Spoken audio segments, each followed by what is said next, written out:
ভূমধ্য সাগরে ফিলিস্তিনের অবরুদ্ধ গাজা অভিমুখী গ্লোবাল সুমুদ ফ্লোটিলার ১৩টি নৌযান আটক করেছে ইসরায়েল। এছাড়া নৌযানগুলোতে থাকা ৩৭ দেশের ২০০ জনেরও বেশি মানুষকে আটক করেছে দখলদার বাহিনী। বৃহস্পতিবার ২রা অক্টোবর এই তথ্য জানিয়েছে সংবাদ মাধ্যম আল জাজিরা। প্রতিবেদনে বলা হয়েছে, গাজা অবরোধ ভাঙতে যাত্রা করা গ্লোবাল সুমুদ ফ্লোটিলার নৌবহরের উপর হামলা চালিয়ে অন্তত ১৩টি নৌকা আটক করেছে ইসরায়েলি বাহিনী। এসব নৌকায় থাকা ৩৭ দেশের ২০১ জনের বেশি মানুষকে আটক করা হয়েছে বলে জানিয়েছেন সংগঠনের মুখপাত্র সাইফ আবু কেশেক। সামাজিক যোগাযোগ মাধ্যম ইনস্টাগ্রামে দেওয়া এক পোস্টে তিনি জানান, আটক হওয়া যাত্রীদের মধ্যে কেবল স্পেন থেকেই ছিলেন ৩০ জন। এছাড়া আটককৃতদের মধ্যে ইটালি থেকে ২২ জন, তুরস্ক থেকে ২১ জন এবং মালয়েশিয়া থেকে ১২ জন রয়েছেন। আবু কেশেক জানান, আটক ও নৌযান ঘেরাওয়ের পরও তাদের মিশন থেমে নেই।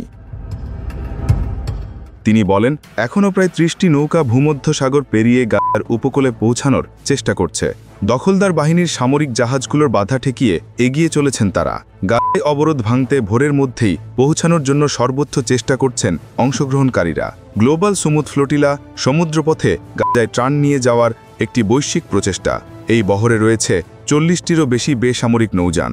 এই বহরে প্রায় ৪৪টি দেশের ৫০০ মানুষের মধ্যে যুক্তরাষ্ট্র, স্পেন, আয়ারল্যান্ড, ফ্রান্স, বেলজিয়াম সহ ইউরোপীয় পার্লামেন্টের নির্বাচিত প্রতিনিধি, আইনজীবী, অধিকার কর্মী, চিকিৎসক ও সাংবাদিক রয়েছেন।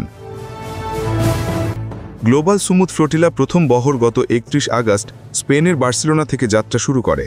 এরপর ১৩ থেকে ১৫ সেপ্টেম্বর তিউনিশিয়া ও ইতালির সিসিলি দ্বীপ থেকে আরও নৌযান এই বহরে যুক্ত হয়। এছাড়া গ্রিসের সিরাস দ্বীপ থেকে পরবর্তী সময়ে আরও কিছু নৌযান ত্রাণ নিয়ে বহরে যুক্ত হয়। বর্তমানে এই বহরটিতে ৪০টিরও বেশি নৌযান রয়েছে। এই নৌবহরে ফিলিস্তিনি সংগঠন হামাসের সঙ্গে সম্পর্ক রয়েছে বলে শুরু থেকেই দাবি করে আসছে ইসরায়েল, যদিও এর পক্ষে কোনো প্রমাণ দেখাতে পারেনি তারা। প্রতিবেদনে ঝিনুক রহমান, কণ্ঠে মৃদুল। আপনারা দেখছেন ওয়ার্ল্ড ভিউজ।